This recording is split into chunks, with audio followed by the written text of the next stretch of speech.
చూస్తుండగానే ఆశలు ఆవిరైపోయాయి. 10 ఏళ్ల కష్టం మట్టిలో కలిసిపోయింది.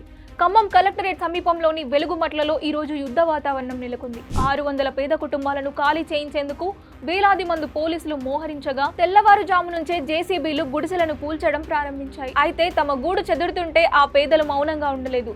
సామాన్యులే సైనికులై అధికారులను అడ్డుకున్నారు. పోలీసుల లాఠీలకు భయపడకుండా జేసీబీలకు ఎదురు నిలబడి తమ నిరసన గణాల్ని వినిపించారు. పోలీసులకు బాధితులకు మధ్య జరిగిన తోపులాటలో ఆ ప్రాంతమంతా రణరంగంగా మారింది. మా ప్రాణాలు పోయినా సరే మా ఇళ్లను వదిలేది లేదు అంటూ రోడ్లపై బైఠాయించి ప్రజలు చేసిన తిరుగుబాటు అధికారులను ఉలిక్కి పడేలా చేసింది. కట్టుకున్న ఇల్లు నేలమట్టం అవుతుంటే, సామాన్లు రోడ్డున పడుతుంటే ఆ పేదలు చేసిన ఆత్మగౌరవ పోరాటం ఇప్పుడు రాష్ట్ర వ్యాప్తంగా చర్చనీయాంశమైంది. మరి పేదల ఆవేదనను పట్టించుకోకుండా బుల్డోజర్లతో అణిచివేయడం ఎంతవరకు న్యాయం? దీనిపై మీ అభిప్రాయం ఏంటి? కామెంట్ చేయండి. ఆచి చికెన్ మసాలా